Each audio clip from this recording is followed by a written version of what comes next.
Salve, salve, minha São Benedito do Rio Preto! Conforme prometido, estamos aqui neste 28 de junho de 2024 para gravar mais um vídeo aqui, mais um momento aqui de um bate-papo que eu espero que seja bem produtivo para a cidade de São Benedito do Rio Preto, sobre uma das lideranças políticas aqui de São Benedito do Rio Preto. Por que eu falo liderança política, Gilmar? Me permita dizer isso? Pelo fato de você já ter passado aí pelos bastidores da política, coordenação de campanha, foi secretário de administração, então já não é mais um anônimo na política de São Benedito do Rio Preto. Nesse momento eu aproveito e dou as boas-vindas, seja bem-vindo, sinta-se à vontade no nosso ambiente aqui, bem simples, como todo mundo já está acostumado aí, mas eu espero que você sinta-se à vontade para esse bate-papo aqui com a gente. Obrigado, Porto, pelo convite, obrigado aos ouvintes, aos seguidores do canal, e externar minha satisfação de estar nesse momento, nessa troca de conversa, nessa troca de ideias, e por que não dizer momento de aprendizado, que é isso que enaltece e que torna mais sólido a carreira profissional, humana e social de qualquer ser humano. Gente, eu tinha anunciado na entrevista passada que a nossa entrevista de hoje seria uma entrevista surpresa. E por que surpresa? Porque o nosso amigo da conversa de hoje aqui, o nosso amigo Gilmar, não é um representante de um órgão, não é um representante de um partido político, então eu digo, vamos fazer essa entrevista surpresa, combinamos com ele, mas ele com certeza tem um bom gabarito para discutir aqui com a gente. Gilmar, a primeira pergunta que eu quero lhe fazer é o seguinte, você iniciou a sua vida profissional aqui em São Benedito do Rio Preto, sem falar aqui das suas origens, que veio lá mesmo da roça, como todo mundo de São Benedito do Rio Preto conhece, mas profissionalmente você começou aqui na carreira de guarda municipal. Como é que está essa situação? Você deixou a profissão de guarda? Você só se afastou? Como é que está essa situação no momento? Bom, Porto, eu acredito que no decorrer dessa conversa, todas as perguntas são relevantes e antes de eu iniciar minha resposta, eu quero dizer para você, seguidor, telespectador desta gravação, deste momento, que o meu compromisso é com a verdade, entendeu? E eu acho que esse momento aqui, de alguma forma, Porto, é um momento de eu apresentar um pouquinho da minha defesa. De algumas pessoas questionaram pela capacidade, enfim, várias coisas. Então, esse momento aqui eu considero como um momento de o verdadeiro personagem de toda a história, que uns questionam, outros aplaudem, mas assim, o verdadeiro personagem tem o compromisso com a verdade nessa entrevista. Mas respondendo a sua pergunta, vamos lá. Comecei a minha vida profissional em São Benedito como servidor público efetivo na Guarda, mas antes já tinha um histórico de que fui assessor parlamentar na Câmara no ano de 2009, mas enfim, vamos falar da parte efetiva. Continuo servidor público do município, efetivo, no cargo de guarda municipal, hoje realocado na Secretaria de Meio Ambiente, prestando consultoria ambiental para a Secretaria de Meio Ambiente, que é minha formação e que a gente adquiriu conhecimento técnico para isso, que, do meu ponto de vista, a gente tem até mais a oferecer, tem mais a contribuir com o município neste momento. Muito bem. No início do governo atual, o governo do Alas Rocha, você foi o secretário de administração do município. Uma passagem bem rápida ali, eu não posso aqui confirmar, mas provavelmente, se não foi a mais rápida, mas uma das mais rápidas ali, uma secretária de administração meio que relâmpago ali. Como que você avalia essa sua passagem pela administração do município como secretário de administração? Tá. Eu considero absolutamente importante, deixei a minha contribuição no município e em nenhum outro momento, após mais de 3 anos, em nenhum outro momento, eu nunca tive o direito de explicar para a sociedade de São Benedito do Rio Preto, perante uma câmera, perante um microfone, ou olho no olho, ou em qualquer outra situação. Este é o momento. Então, eu considero positivo por a minha passagem pela Secretaria de Administração Pública, porque assim, a sociedade ela te absolve ou te condena no que ela acha, entendeu? Mas às vezes ela faz isso sem te dar a oportunidade de te defender. Eu fui vítima disso. Para uns eu fui vilão, para outros eu fui vítima, talvez. Vítima, certo? Mas assim, eu vou dizer o que aconteceu e por que eu considero positivo. Partindo do ponto pessoal e profissional. Assumi a Secretaria de Administração a convite do prefeito, por quê?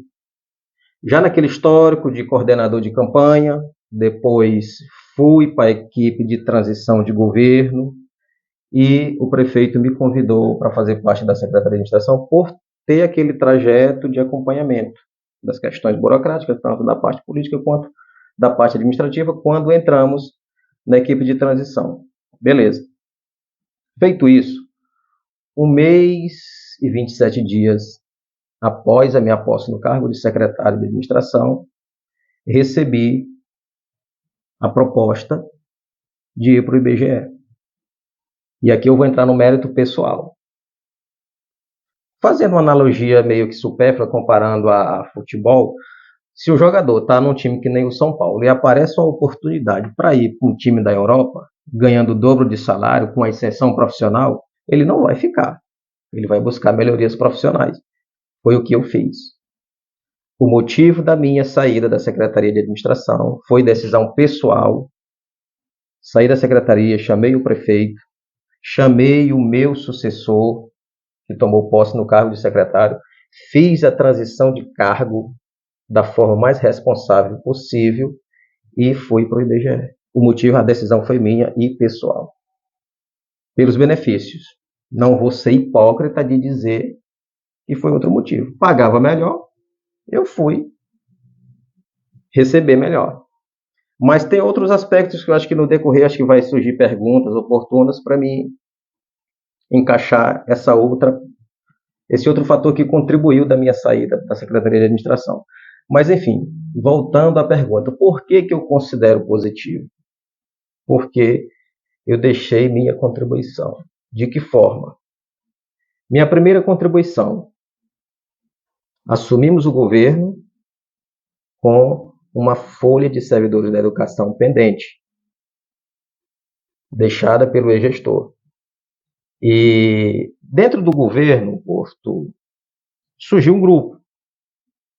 Alguns, não, isso aqui não é prioridade, tipo naquele discurso, não, isso aqui nós vamos deixar em segundo plano. Isso.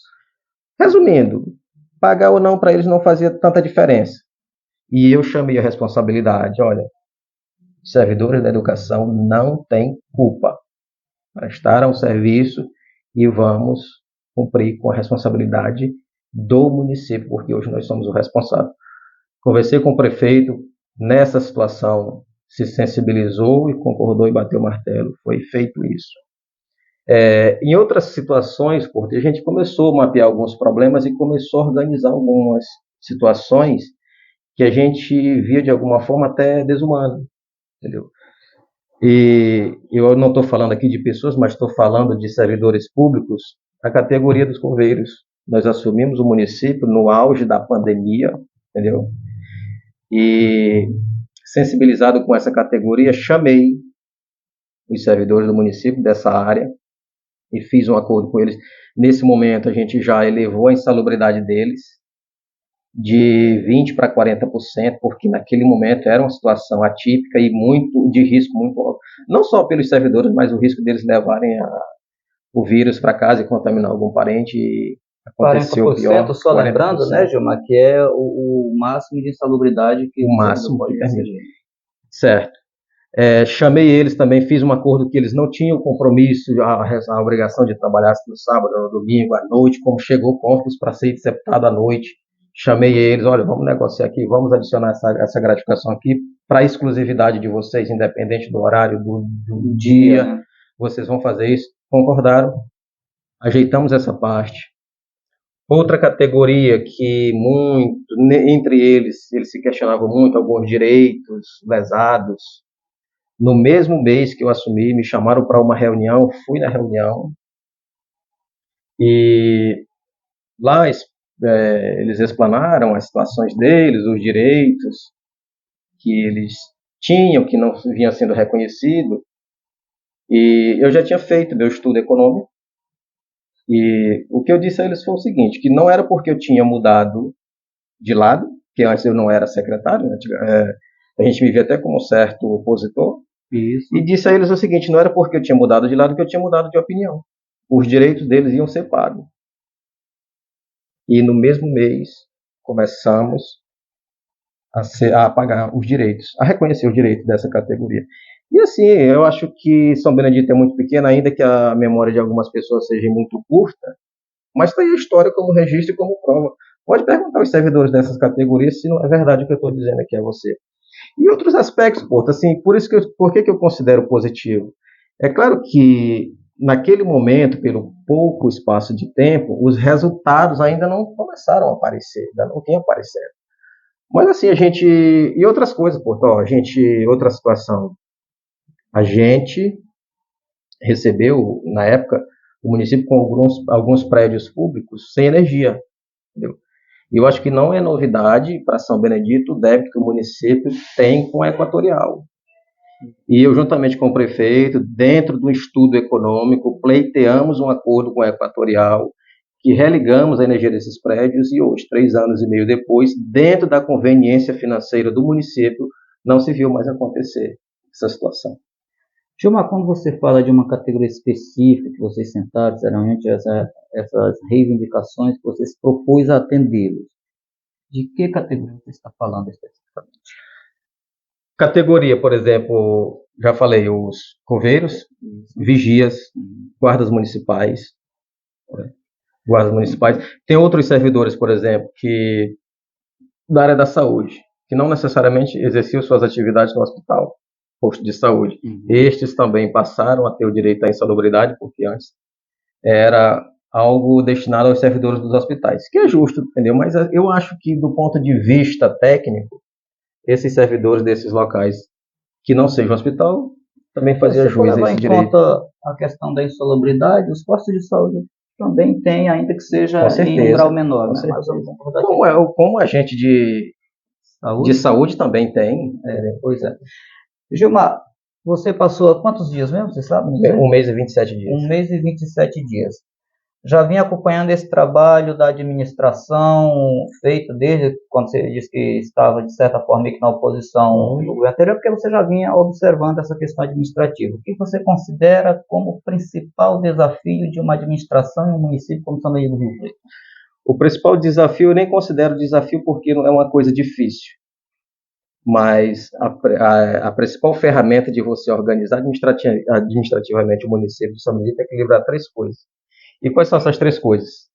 Recurso financeiro, recurso econômico e recurso material. Feito isso, está resolvido o problema de São Benedito e a gente ganha gabarito aí para avançar no mínimo aí 10 anos de desenvolvimento. Por que eu vou justificar minha resposta? Por que isso? Porque se você gasta mais em recursos humanos, excesso de pessoal, você vai faltar recursos para adquirir recursos materiais. Se você gasta mais em recursos materiais, vai faltar em recursos humanos. Às vezes você tem o material, mas não tem o operador. Se você gasta no humano, às vezes você vai ter muito pessoal, mas não vai ter o material para o profissional desenvolver as atividades. Muito bem. Aproveitar aqui e deixar um abraço para meu amigo Zé Arnaldo, né, que me questionou um dia desse aí, que disse que eu tinha aí um papel que eu ficava olhando aí de canto de olho. Zé Arnaldo, um abraço para você, meu irmão. Olha, claro que eu tenho, viu, Zé Arnaldo? Eu trago de casa aqui o meu script aqui para eu não me perder e nem deixar de perguntar algo que eu gostaria de perguntar. Seguindo neste pensamento, Gilmar, de questão política, eu lhe pergunto uma coisa. Essa passagem pela administração lhe trouxe uma experiência que talvez você tinha noção, mas não tinha conhecimento de fato. E isso lhe levou a tomar alguma decisão a respeito do campo político para você se tornar candidato em São Benedito do Rio Preto ou não? Você pretende concorrer às eleições deste ano de 2024? Com certeza, pô, com certeza. E não só a experiência na administração na Secretaria de Administração de São Benedito, mas outros campos. Então você pretende ser candidato? Pretendo. Este ano de 2024? Pretendo ser candidato em 2024, sim. Isso. Por quê? O que lhe levou a tomar essa decisão? Porque me levou a chegar nessa decisão. Primeiro, a experiência na Secretaria de Administração me abriu os olhos para os recursos que existe hoje, que chega no município, que entra no município. Segundo ponto, a experiência que adquiri no IBGE, coordenando o censo demográfico, não só no São Benedito, mas nos 3 municípios. Mas, assim, por ser são beneditense, eu direcionei um pouquinho de atenção minha, não foi profissional, minha, para São Benedito do Rio Preto. E eu lhe digo o seguinte, seu irmão hoje, eu acho que você que já tem essa experiência também do órgão, há de convir comigo, que abaixo de Deus, hoje, e eu não falo isso com soberba, não falo isso com vaidade, eu digo em números e dados, entendeu? Hoje, abaixo de Deus, a pessoa que mais conhece São Benedito do Rio Preto, e que conhece os problemas de São Benedito, seja social, seja ambiental, enfim, esse rapaz que está ali diante de você. Não quero que a gente fale aqui de proposta, eu vou frisar para você que vem acompanhando esse trabalho da gente aqui, que esse momento a gente não pode falar de propostas. Você pretende concorrer ao cargo de vereador, é isso, Gilmar?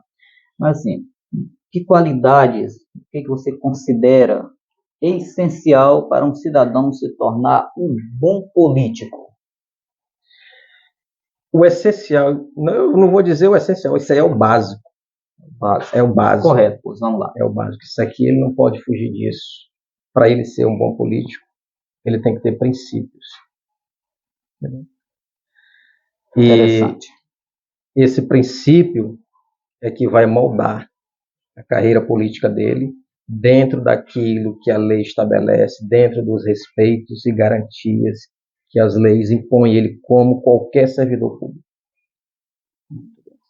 Existem muitas reclamações sobre a falta de ações dos nossos vereadores. Na verdade, o povão, em sua maioria, nem sabe dizer mesmo quais são as funções de um vereador. Você poderia esclarecer para o público que acompanha a gente aqui quais são as funções de um vereador em um município? O básico do básico. Eu acho que isso não é novidade, eu acho que até muita gente sabe. Fiscalizar a aplicação do recurso. Entendeu? E eu acredito, Porto, não só fiscalizar a aplicação do recurso, mas esse trabalho ele começa antes. Quando se trata, quando chega na Câmara, quando as comissões sentam na Câmara para debater os dispositivos legais que determinam como vai ser gasto o orçamento do município. E eu estou falando de lei de diretriz orçamentária, lei orçamentária anual e plano plurianual. Não tem como um parlamentar sentar numa mesa, debater um orçamento para um município de 931 mil quilômetros quadrados, 18.376 habitantes, e achar que é simples. Não é.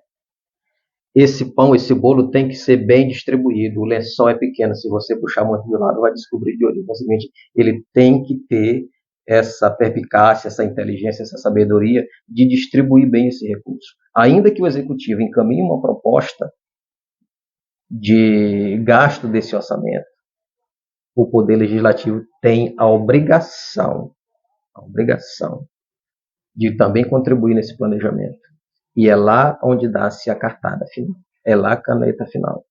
Executivo, olha, o Executivo mandou essa proposta, mas o Legislativo entende que, olha, o orçamento desse segmento aqui está um pouquinho, bora tirar uma fatia aqui, botar para esse outro aqui, para cobrir esse aqui, entendeu? Ou então, dependendo das ações que o Executivo pretende desenvolver ao longo dos 4 anos ou do ano, dependendo do dispositivo legal. Eu acho que o Legislativo tem que ter mais responsabilidade nesse passo antes, e aí é o seguinte, tendo essa responsabilidade, acompanhar a aplicação do recurso. O Brasil, de uma forma geral, Gilmar, ele é um país considerado socialmente desigual. E aí você passou por uma experiência de censo, como você mesmo já frisou aqui, ele levou a ter uma dimensão muito mais aprofundada da realidade de São Benedito do Rio Preto do que você tinha antes. E isso, muita gente de São Benedito do Rio Preto também passa por essa carência de informação. São Benedito do Rio Preto é um município com uma grande desigualdade social? Sim. Como que você classificaria essa desigualdade na questão urbana e rural? Eu acredito o seguinte, que a desigualdade... Quando eu falo isso, só para te ajudar aqui, quando eu falo isso é porque assim, não é o fato de nós ter uma maior parte da população vivendo na cidade, que todo mundo que está vivendo na cidade tem uma qualidade de vida dentro dos padrões aceitáveis, ter um bom índice de desenvolvimento humano. Então você está na cidade, mas também está vivendo situação, muitas das vezes até mais difícil do que quem está vivendo na zona rural. É dentro desse campo que eu pergunto, como você avalia essa questão dessa desigualdade? Assim, essa questão de desigualdade urbana, se a gente for separar em dois blocos, vamos analisar a desigualdade urbana e a desigualdade rural. O que houve na desigualdade urbana foi o aumento populacional, entendeu? Isso aí não é só uma situação de São Benedito, isso aí não é exclusivo de São Benedito, mas assim, vamos trazer para o nosso problema. Essa desigualdade urbana, o que acontece? Houve um êxodo rural, as pessoas migraram para os centros urbanos, e aí é o seguinte, os fatores que contribuem para essa migração, tem vários.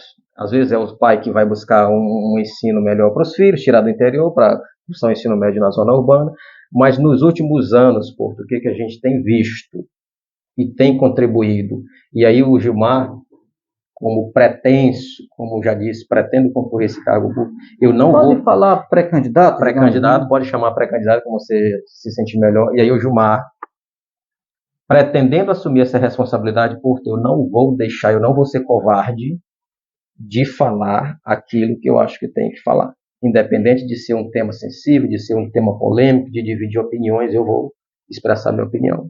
Eu acho que o mais importante, a gente volta aos princípios, falei no início do político, é tu ser sincero. Mas vamos lá, voltando para a pergunta. Eu acho que hoje tem uma contribuição desse êxodo rural nos centros urbanos, da expansão do agronegócio, que no interior, a atividade básica é a agricultura familiar de subsistência, entendeu? Com a expansão do agronegócio, essas comunidades tendem a buscar um outro meio de vida e acabam vindo para a zona rural. Mas só que é o seguinte, para a zona urbana, desculpa. Quando chega em São Benedito do Rio Preto, e todos que moram aqui conhecem a realidade do município, qual é a fonte de emprego ou de renda? Só a prefeitura. E aí o seguinte, não abraça todo mundo, e aí é o seguinte, essas pessoas vão ficar na periferia, buscar algum lugar, vão se alocar em algum ponto da zona urbana, mas com essa vulnerabilidade aí entra a questão de subsistência da própria alimentação, da educação, da saúde, enfim, é a vulnerabilidade social.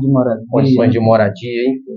Bom, Gilmar, você tem falado aí insistentemente na questão de princípios. Aí uma reclamação geral que nós temos na política brasileira, não é só de São Miguel do Rio Preto, é a questão justamente disso. Parece que o cidadão, quando se propõe a exercer cargos eletivos, esquece um pouco dos princípios que devem serem norteados durante a sua caminhada. Mas você acredita mesmo que com a sociedade que nós temos, com essa cultura que está arraigada em todas as classes sociais, se um cidadão, vou chamar assim, se um cidadão se propõe a disputar um cargo eletivo e pautar a sua campanha nos princípios que devem reger a política, ele tem chance de se eleger? Porto, assim, a decisão final sempre quem dá é o povo, mas eu vou voltar a dizer, o Gilmar, esse que está falando com vocês, eu não vou prostituir as minhas ideias, eu não vou prostituir os meus princípios, eu não vou prostituir as minhas ideologias, entendeu? Em troca de um cargo público, certo? Então é o seguinte, possa ser que eu não tenha êxito, isso aqui é a coisa mais natural, que eu vou ser sincero contigo, quem se submete a um julgamento popular, como é o processo eleitoral, ele entra com 50% de chance de ser aprovado e de não ser aprovado, entendeu? Eu, particularmente, digo o seguinte, que possa ser que eu não logre êxito nessa empreitada, mas possa ser também que eu tenha sucesso e até seja uma grande surpresa em termos de números de votação. Entendeu? É o risco que eu vou correr, mas é o compromisso que eu vou assumir com a sociedade de São Benedito do Rio Preto. Muito bem. Gente, eu estou aqui nesse bota e tira do óculos, porque a nossa luz aqui de iluminação está fazendo um reflexo aqui. De vez em quando vocês verem aqui, né, fica meio um flash de luz aí, que a gente está com um probleminha na iluminação aqui. Mas vamos lá. Gilmar, a gente tem, você já frisou isso aqui, o vereador, o representante do Legislativo como fiscal do povo. Não sei se ele tem o dever de fiscalizar. vou usar aqui um termo bem popularmente, né? São os olhos, ou deveriam ser os olhos do povo dentro da administração. E há uma reclamação geral, inclusive de alguns projetos que vêm aqui para São Luís do Rio Preto, que o vereador não sabe nem por onde esse projeto, quando que vai começar, quais serão os setores beneficiados, isso acontece. Por que é tão difícil para um parlamentar, vereador, exercer esse papel de fiscalizar e ter essas informações dentro daquilo que o executivo está fazendo?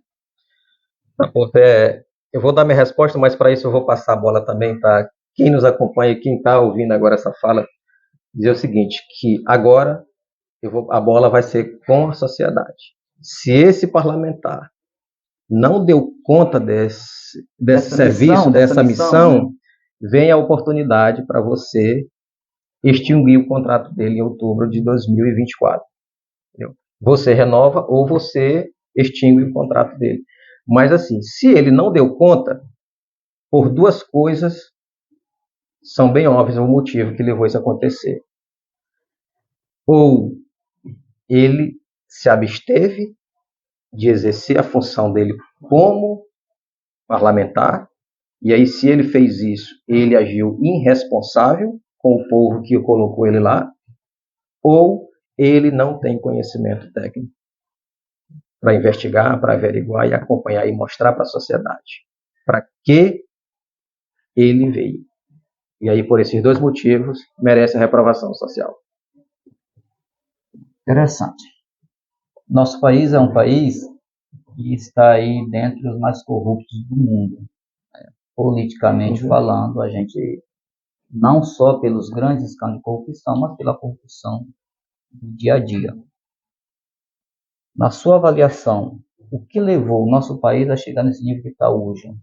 Com a corrupção inserida em todos os campos sociais e de administração. E por que eu falo social? Porque, por incrível que pareça, quando a gente vê alguns escândalos que são mostrados na grande imprensa, que às vezes são lideranças de áreas sociais, presidente de instituições como cooperativa, associações, por isso eu digo que são todos os campos sociais.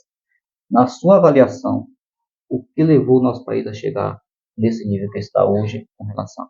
Te respondo com duas perguntas e justifico depois. Benefício e necessidade. Se você for olhar hoje no campo político, as pessoas que exercem um cargo público é um excesso de regalias, de benefícios. No outro lado, quem está à margem, quem colocou lá, vem a necessidade. E aí como é que eles ponderam essa situação para se manter no poder? O político, vendo que aquela situação é boa, é confortável, é muitos benefícios, é muitas regalias, entendeu? E do outro lado tem a necessidade, ele começa a fazer a política do favor. A pessoa está precisando da saúde, ao invés do político investir no sistema público, paga a consulta, paga o exame, paga o remédio. A pessoa está passando por situações de necessidade de alimentos, o político da cesta básica. Então é o seguinte, de um lado tem a necessidade, do outro tem o benefício. E aí é o seguinte, eles ficam nesse racionamento, nesse equilíbrio, controlando o povo de lá para se manter no poder, nas regalias, nos benefícios aqui. E aí é o seguinte, só complementando a resposta, é o seguinte, quando tu faz isso, legalmente, não existe lei para isso. Entendeu? Tu vai fazer o favor, mas tu vai tirar o dinheiro de algum lugar. E aí é o seguinte, quando chega na política, a maior parte deles, não vou generalizar, porque tem muitas pessoas boas na política também, eles veem a política como investimento. E aí é o seguinte, se você vai investir, você vai buscar o seu lucro. Entendeu? E aí nisso se estabeleceu o lamaçal de corrupção que tem no sistema público hoje, no Brasil. Muito bem, nós temos algumas políticas do país, eu não vou chamar aqui de políticas populistas, porque o que eu considero populista são programas que você faz e executa aqui durante um tempo, e existe até, de certa forma, uma legalidade para isso. O governo, através dessas políticas, ganha popularidade, né? Mas nós temos umas políticas que já foram chamadas de paternalista, política assistencialista, que visam fazer justamente isso que você está falando. A doação da cesta básica num determinado período do ano, é a doação do peixe em outro, é a doação do frango em outro, tal. A gente sabe da necessidade do nosso povo, a gente sabe que o povo passa realmente por muitas dificuldades, inclusive na questão alimentar, como você já citou antes, mas qual é a sua avaliação do impacto dessas políticas para o Brasil? Elas são necessárias ou isso visa apenas a cativação de um povo que se torna refém desse sistema? Eu acho que essas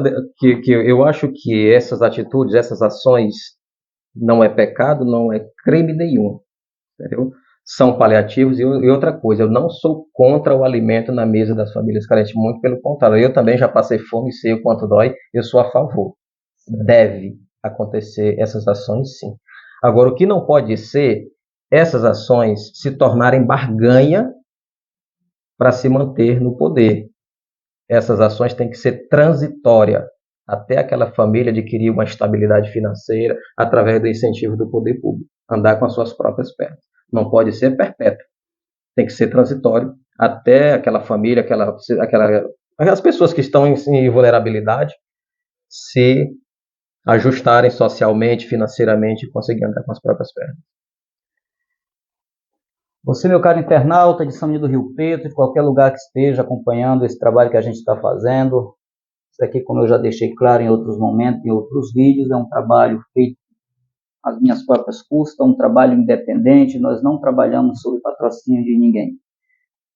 Pelo menos por enquanto ainda não. Mas eu tenho uma ajuda a pedir para você que está acompanhando a gente. Você está achando esse trabalho interessante?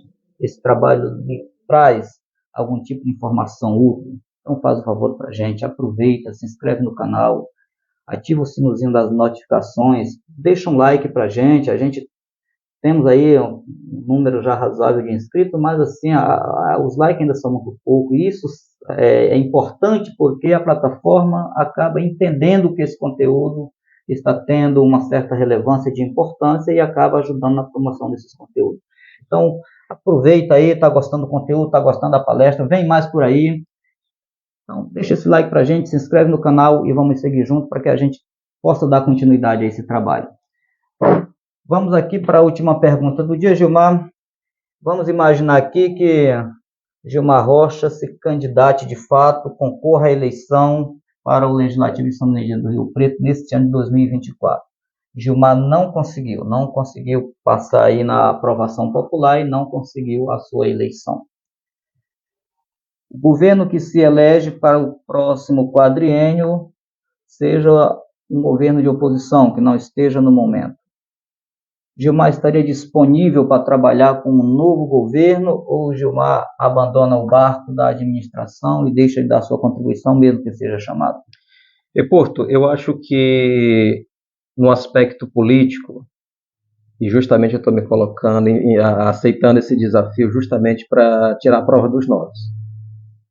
Gilmar conseguiu a aprovação da população, beleza, vou trabalhar para corresponder à confiança a mim dada.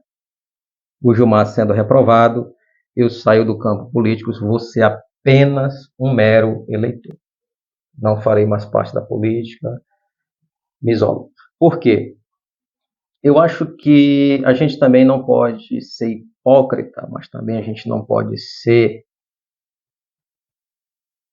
Eu acho que o termo hipócrita dá no mesmo de falso, mas também a gente não pode estar à espera da noiva que não vem, certo? Não dando certo o projeto na política, o Gilmar vai cuidar da minha vida profissional, entendeu?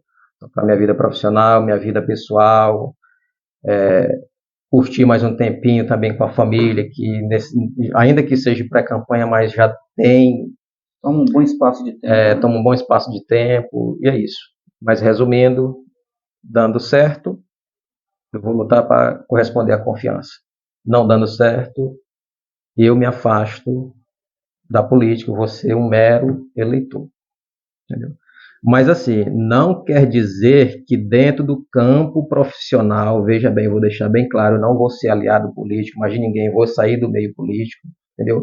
Dentro do campo profissional, quando me solicitarem e tiver ao meu alcance, prestarei meus serviços. Profissional é uma coisa, político é outra.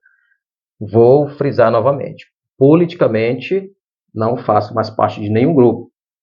Profissionalmente possa ser que eu venha contribuir com outros governos, como já aconteceu, por 2018, salvo engano, 19, na polêmica da estação de tratamento de esgoto de Urbano Santos.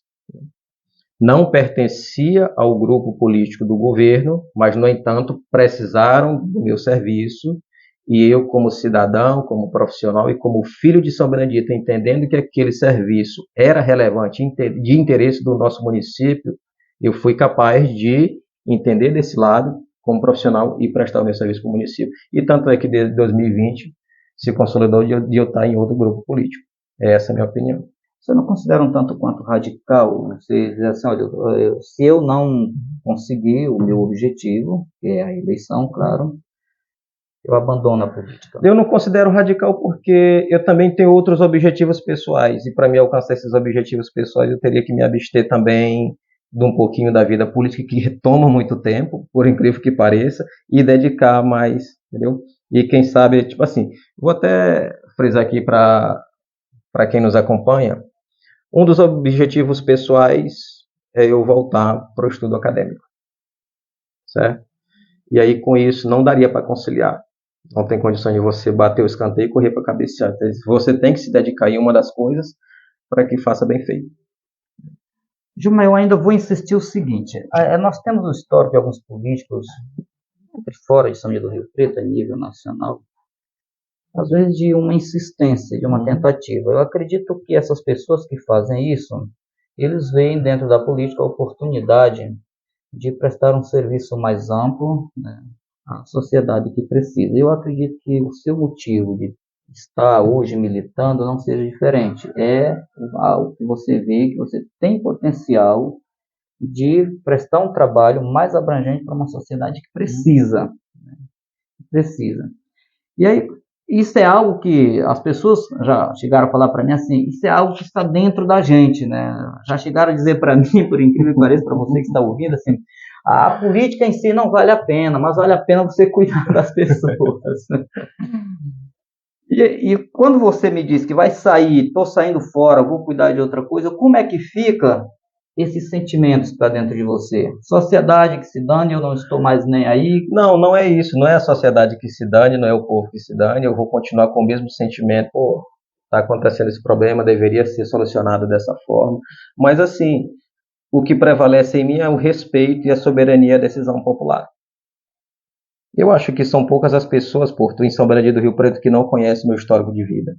De onde eu saí, o que eu passei, aonde cheguei, o que sou, entendeu? E digo mais, assim, como pessoa, eu acho que posso não ser o melhor, mas também não sou um dos piores cidadãos. Como profissional, cumpro com minhas responsabilidades, como pai, como filho, cumpro com todas as minhas obrigações, claro, falho, isso é normal, mas assim, eu vou me submeter a um julgamento. E se as pessoas me conhecem, conhecem a minha reputação, conhecem o meu histórico de vida, conhecem a minha capacidade, não me aprova, o mais sensato é eu respeitar. Você não recorre da decisão do julgamento? Não recorro. Essa decisão, para mim, é transitada em julgado. Tá bom, gente. Gilmar, obrigado por ter vindo, obrigado por estar aqui com a gente. Só um complemento aqui, e assim, dentro desse aspecto social, dentro do aspecto político e profissional, eu acho que eu tenho minha parcela de contribuição com o município. Eu acho que, agora lembrando dessa situação de 2019, na situação de Urbano Santos, eu acho que como profissional eu deixei o meu legado, e digo para quem acompanhar essa entrevista que, como profissional, foi um dos trabalhos mais satisfatórios que eu já tive até hoje na minha vida. Primeiro, pela importância e pela relevância para o meu município.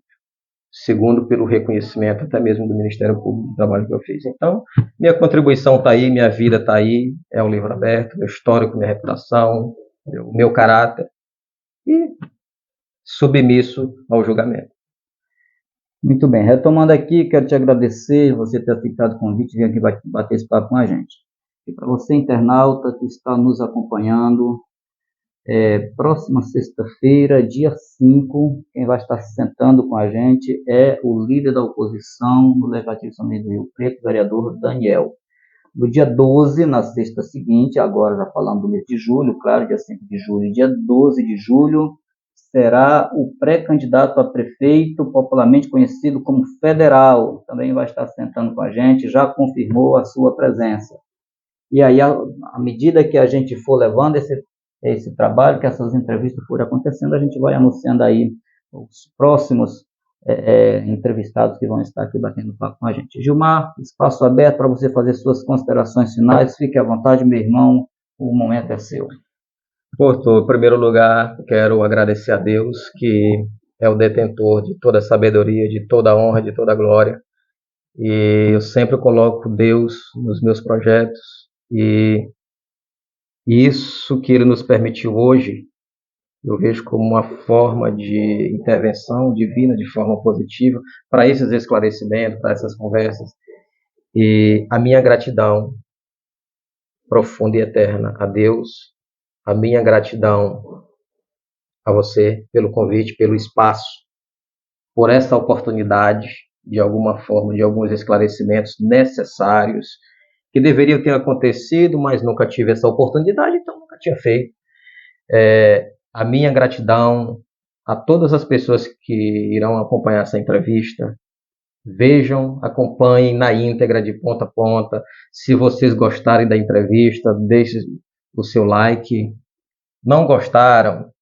Eu acho que Faz lá o comentário, faz né? o comentário no que a gente pode melhorar de alguma forma. Se quiser fazer alguma crítica pessoal, eu acho que de alguma forma o meu contato não é tão difícil de chegar nos grupos do WhatsApp, é fácil conseguir, ou com algum amigo, mas enfim, eu estou aberto para as críticas, para as sugestões, para elogios, até porque a pessoa que não aceita a crítica não serve para ser uma pessoa pública.